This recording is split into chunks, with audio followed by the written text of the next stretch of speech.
সাবেক সচিব সংস্কৃতি বিষয়ক মন্ত্রণালয়, বিশেষ অতিথি জনাব মোহাম্মদ ইমরুল চৌধুরী, অতিরিক্ত সচিব সংস্কৃতি বিষয়ক মন্ত্রণালয়, সভাপতি আমাদের মহাপরিচালক বাংলাদেশ জাতীয় জাদুঘরের জনাব মোহাম্মদ কামরুজ্জামান, আমার কলিগ বলবো সহকর্মী জনাব মোহাম্মদ সিরাজুল ইসলাম, আর আমাদের আসমা আপা যিনি অনুষ্ঠান সঞ্চালনের দায়িত্বে আছেন এবং উনি জনপ্রশাসন ও শিক্ষা বিভাগের কিপার হিসেবে কার্যরত।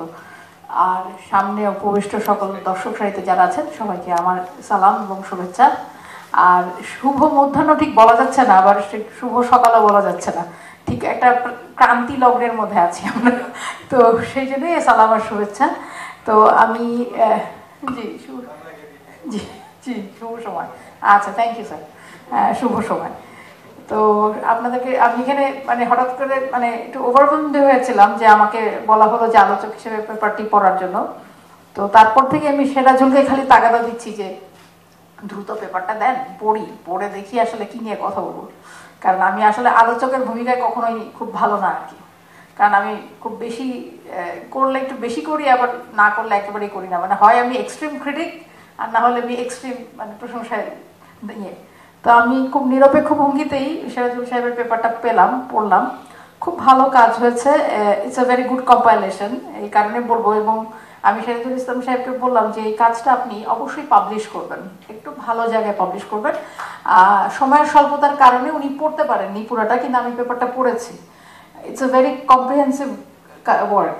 তো সেই কারণে আমি বলবো যে এটা যেন পাবলিশ হয়, এবং আমি এসে ওনাকে কিছু ফিডব্যাকও দিয়েছি পার্সোনালি।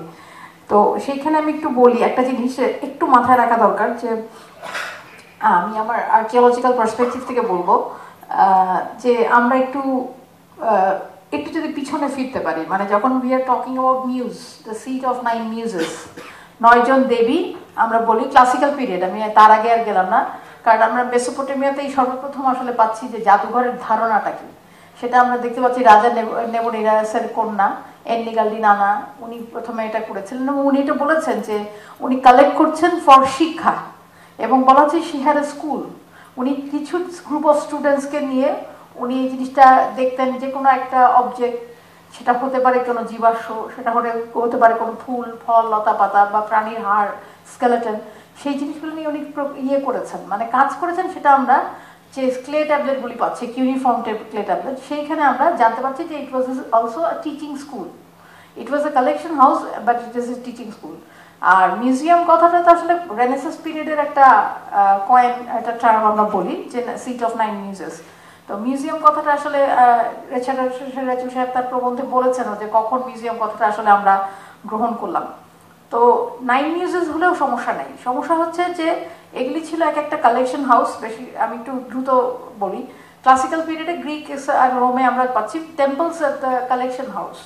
এখানে জিনিসটা হচ্ছে ধর্মচর্চার পাশাপাশি জ্ঞান চর্চা করতে হবে, এবং জ্ঞান চর্চা করতে হলে আপনাকে সকল বিষয় সম্পর্কে, প্রকৃতিতে যা যা উপাদান আছে সব কিছু সম্পর্কে জানতে হবে, এবং সেই জানা পরীক্ষা নিরীক্ষার মধ্য থেকেই আসলে আমি বলবো যে আনুষ্ঠানিক না, অপ্রতিষ্ঠানিকভাবে বা আমাদের ভাষায় না, তখন আসলে টিচিং এর গুরুত্বটা বা শিক্ষার গুরুত্বটা তখনও ছিল, এখন যেমন আছে সেটা তখনও আছে। আমরা এখানে দেখতেছি যে পেপারে উল্লেখ আছে যে একটা সার্টেন টাইমে, সম্ভবত সালটা 1946 বোধহয়, 46 সালে এডুকেশনটাকে ইনক্লুড করা হচ্ছে মিউজিয়ামের সংজ্ঞায়। হ্যাঁ, তারপরে 2007-এ আবার ট্যাঞ্জিবল ইনট্যাঞ্জিবল হেরিটেজ, এবং 2022-এ আরো বলা হচ্ছে যে offering varied experiences for education, enjoyment, reflection and knowledge sharing.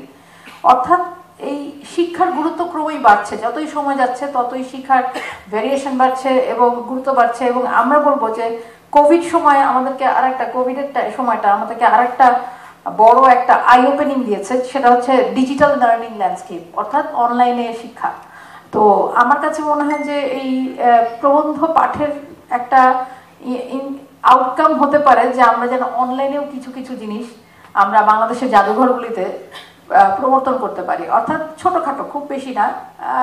আমি একটা ছোট উদাহরণ দিয়ে বলি, রবি 10 মিনিট স্কুল আমরা বলি, এই জিনিসটা, এই অ্যাপসটা খুব পপুলার হয়ে গেছিল একটা সময়, মানে আফটার 2022-এর দিকে, এবং সবাই দেখলাম যে সবাই MS ওয়ার্ড, মাইক্রোসফট এক্সেল, রবি 10 minute school, Microsoft power point, যে স্কিলগুলি তারা এখানে 10 মিনিট স্কুলের মাধ্যমে শিখছে, এই যে একটা অনলাইন পোর্টাল, অনলাইন প্ল্যাটফর্মের মাধ্যমে আমরা এডুকেশনটাকে ডিসেমিনেট করতে পারি, এটা আমার কাছে মনে হলো যে এটা একটু আইকমের এবারের পোস্টারে আমি কথাটা দেখলাম। আর আরেকটা বিষয় আমি একটু বলবো যে এটা একটু অ্যাড করার জন্য, চিন্তা করার জন্য। আর সেজারুল সাহেব, আমি আবার পিছনের কথায় ফেরত যাই, একটু হিস্ট্রিটাকে একটু হাইলাইট করা। আমি আমার প্রয়াত ডক্টর হোসেন মোতাহার আমাদের মিউজিওলজি পড়াতেন, তার আগে আমাদের পড়াতেন